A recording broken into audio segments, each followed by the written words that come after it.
Bienvenue dans Richissime, le podcast qui révolutionne la façon dont on parle d'argent.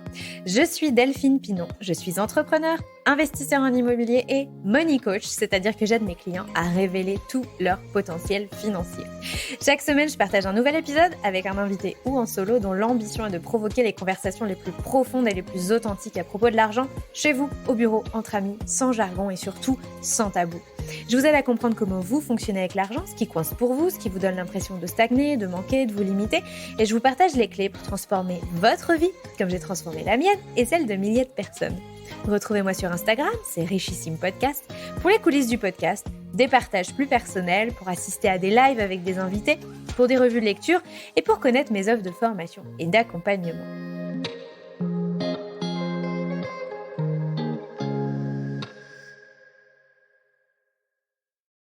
Qui n'a jamais entendu ou prononcé cette phrase « on n'est pas à 2 € près ». Suivant qui dit cette phrase et qui la reçoit, elle est soit frappée de bon sens, soit extrêmement méprisante.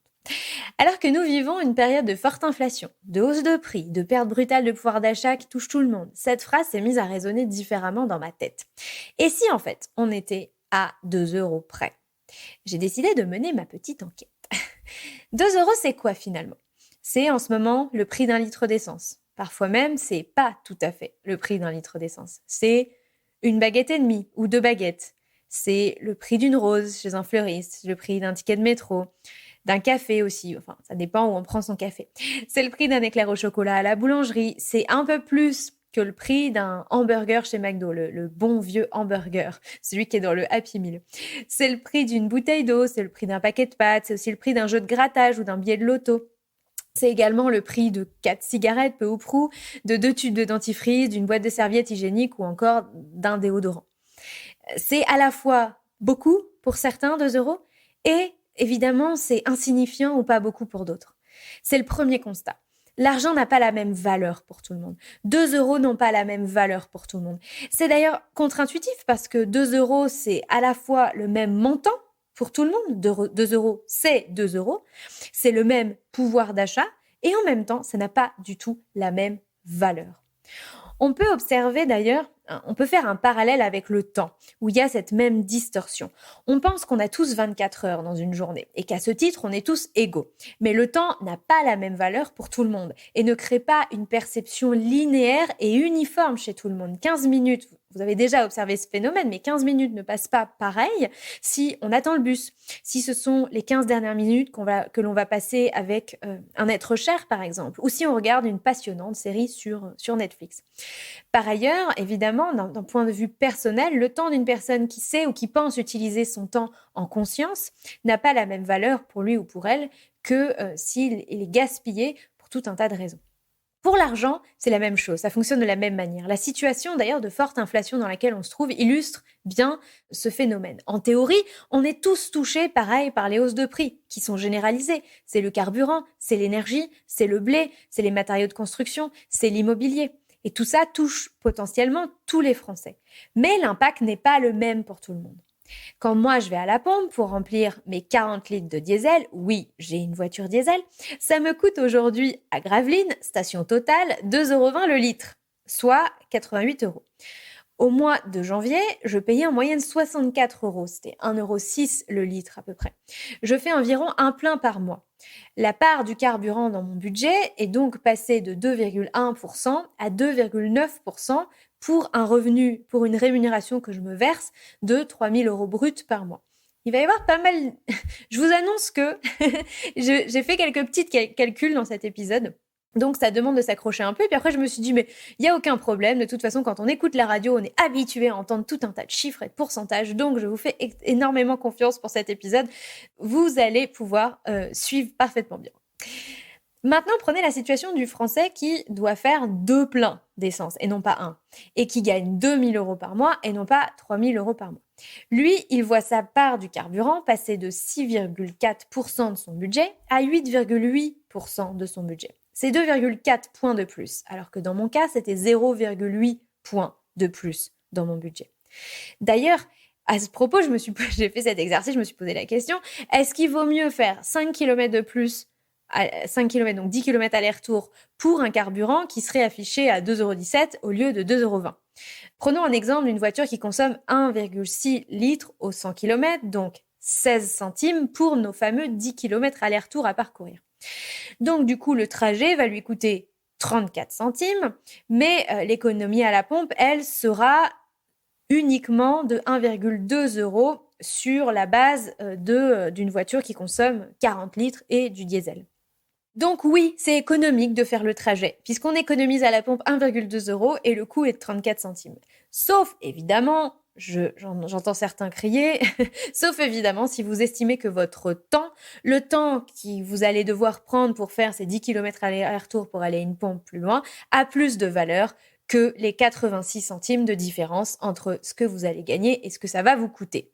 86 centimes pour les 20 minutes que va vous prendre ce trajet de 10 km aller-retour. Je laisse chacun décider si c'est avantageux ou pas. Il n'y a pas que le carburant qui est concerné. Pour l'énergie, c'est pareil. Alors, le gouvernement nous annonce plus 4%, évidemment, pour ceux qui sont au tarif réglementé. Personnellement, mon contrat n'était pas au tarif réglementé et s'est renouvelé au mois de décembre, au mois de janvier. Donc, en plein dans les périodes de hausse et bien avant les annonces gouvernementales. Et quand je suis allée mettre mon nez dedans et que j'ai enfin accepté d'aller regarder ce qui se passait, je me suis rendu compte qu'en fait, mon tarif était passé de 18 centimes à 24 centimes, soit 33% d'augmentation. Donc, au-delà de ce que nous dit le gouvernement, c'est toujours bien d'aller regarder un petit peu votre compte. Entre parenthèses, je fais un aparté, allez vérifier vos abonnements parce que il peut y avoir une énorme différence entre ce qui a été annoncé par le gouvernement et ce que vous voyez. Par exemple, dans mon cas, c'est parce que le renouvellement de contrat avait été fait avant les annonces du gouvernement. Donc, sachant que la consommation moyenne d'un foyer en France est de, j'ai regardé ça sur Internet, 390 kW par mois.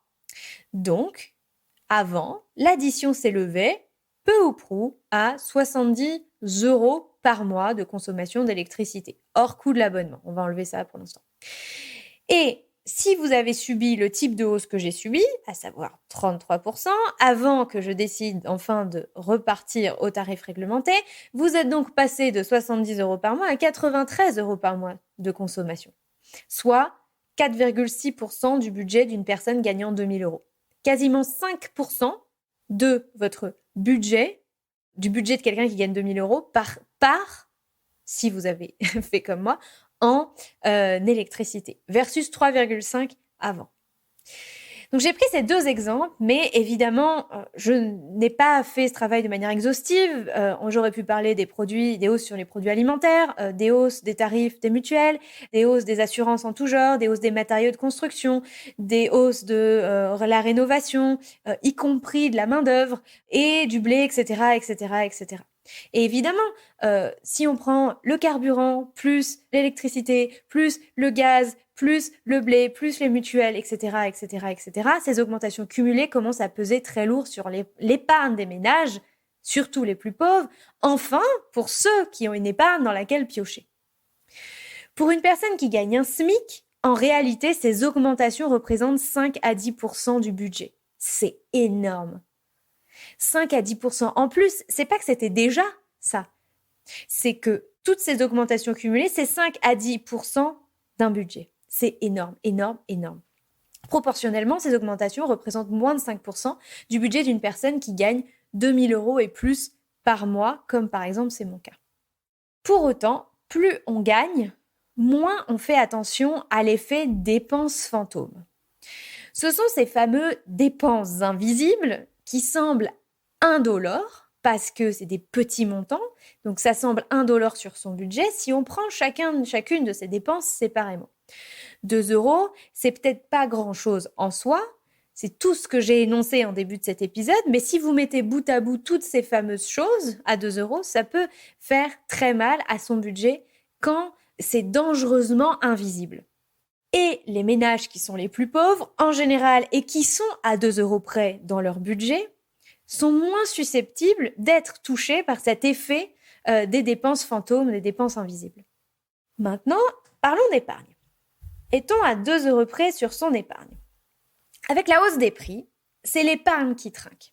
Et avec elle aussi, la capacité à emprunter, parce que notre solvabilité en prend un sacré coup quand tout à coup 15% de son budget s'envole dans la nature, entre guillemets. Tout d'un coup, du jour au lendemain, un peu comme on le vit en ce moment, du jour au lendemain, tous les prix augmentent et on a 15% de notre budget dont avant on pouvait jouir, qui aujourd'hui part dans de la consommation quasiment obligatoire. Il faut que vous vous rendiez compte de quelque chose. Il faut savoir que l'épargne de la plupart des ménages, en France, mais c'est pas que le cas en France, mes statistiques sont principalement issues de statistiques françaises. Mais ce que je vais dire ne concerne pas que les Français. Il faut savoir que l'épargne de la plupart des ménages se constitue principalement via l'achat d'une résidence principale, en remboursant le prêt de l'achat d'une résidence principale. Un peu plus de la moitié des Français sont propriétaires de leur résidence principale, ce qui représente en moyenne la moitié, et leur résidence principale représente en moyenne la moitié de leur patrimoine. Donc, quand les prix de l'immobilier augmentent, autre source d'inflation, 8,8% entre 2020 et 2021. Si j'étais un peu mesquine, j'irais arrondir ce chiffre à 10%. Donc 10%, allez, je vais le dire le chiffre exact, 8,8% d'augmentation entre 2020 et 2021 sur le prix de l'immobilier ancien. Donc, quand les prix de l'immobilier augmentent et que les taux d'intérêt ont tendance à remonter légèrement, mais sûrement, et que l'épargne diminue, de plus en plus de Français se retrouvent exclus de l'emprunt. Donc, au lieu d'épargner en remboursant un crédit de résidence principale, ces mêmes ménages se retrouvent à payer un loyer et souvent, quand il reste quelque chose, dépensent le reste par obligation. Donc, c'est autant de ménages qui se retrouvent exclus de l'épargne. Un Français qui gagne un revenu médian de 2 000 € par mois voit en ce moment, en théorie, sa capacité d'emprunt diminuer de 8,8%, quand il peut emprunter évidemment. S'ajoute à cette hausse du coût de l'immobilier le coût de la rénovation, qui lui aussi a augmenté du fait de la pénurie des matières premières et du fait que les professionnels du BTP ont des carnets de commandes tellement remplis à l'avance qu'ils peuvent, légitimement en vrai, augmenter leurs tarifs, y compris sur la main-d'œuvre. Et voilà comment quelques pourcentages de Français, en plus, se retrouvent exclus de la propriété et ne pourront pas se constituer de patrimoine et donc d'épargne à long terme. Parce que la personne qui on prend dans les grandes masses, la personne qui ne peut pas acheter sa résidence principale et qui est obligée de payer un loyer n'a en général pas non plus la possibilité d'épargner à côté pour compenser ce phénomène. Donc les personnes qui n'accèdent pas à la résidence principale, non pas par choix mais par obligation, ne peuvent pas se constituer une épargne. Et voilà comment, comme je disais, quelques pourcentages de Français se retrouvent exclus de la possibilité d'épargner. Au passage, je précise que quelques pourcents de Français, ça reste plusieurs millions de personnes, cela dit en passant. Mais donc, à défaut d'accéder à la propriété, on peut quand même peut-être imaginer qu'il est possible de mettre un peu d'argent de côté. Et si on mettait 2 € de côté, par exemple, chaque semaine pendant 30 ans, ce serait possible, par exemple. On peut imaginer d'ailleurs que c'est possible pour tout le monde, pour tous les Français, de mettre éventuellement 2 € de côté par semaine sur une longue période. Si ces 2 € sont mis dans une tirelire, ça fera dans 30 ans 3 120 € accumulés et ces 3 120 € vaudront probablement moitié moins dans 30 ans du fait de l'inflation, même si celle-ci revient à un niveau beaucoup plus raisonnable. Si ces 2 € en revanche sont placés à 10% d'intérêt, ils vaudront dans ce cas-là plus de 16 000 € dans 30 ans. Certains diront des broutilles et d'autres diront c'est un rêve. C'est la possibilité de s'acheter une voiture neuve, c'est la possibilité d'avoir un apport pour un prêt. Mais au final, qui met 2 € de côté chaque semaine, bien placé à 10% pendant 30 ans? Enfin, je voulais terminer par ce sujet. 2 € peuvent compter si on décide qu'ils comptent pour nous. Un café à 2 € n'a pas la même valeur, pris en vitesse avant de partir au travail et pris à la fin d'un déjeuner en amoureux sur une terrasse au soleil. Une rose à 2 € n'a pas la même valeur quand elle est offerte par convenance à la Saint-Valentin ou si elle est offerte sans occasion spécifique, juste pour remercier la personne d'exister et d'être là à nos côtés. Un éclair au chocolat n'a pas la même saveur quand il est englouti à la fin d'un repas copieux, qui va nous peser sur l'estomac, ou s'il est dégusté lors d'un pique-nique entre amis au bord d'un petit lac. Évidemment, je n'ai pas choisi mes exemples au hasard. Tout ça pour vous dire que la valeur de ces 2 euros, c'est aussi, et peut-être même avant tout, celle qu'on décide consciemment de lui attribuer quand on décide de vivre et donc de dépenser en conscience. Je trouve ça finalement un peu triste qu'on ne soit pas plus souvent à 2 euros près, que 2 euros soient plus souvent gaspillés, dépensés à la va-vite, que savourés avec cette intention consciente de les honorer et d'en faire quelque chose qui vaille la peine. Si on décidait pour soi qu'on est à 2 euros près, si on décidait de faire en sorte que 2 euros comptent, on pourrait enfin cesser d'accorder de l'importance uniquement aux choses qui coûtent cher. Pour moi, la vraie valeur d'une pièce de 2 euros, c'est tout simplement ce que vous décidez d'en faire et parfois, ça n'a pas de prix. Sur ce, je vous dis à bientôt pour un nouvel épisode. Prenez soin de vous et de vos finances. Ciao, bye bye.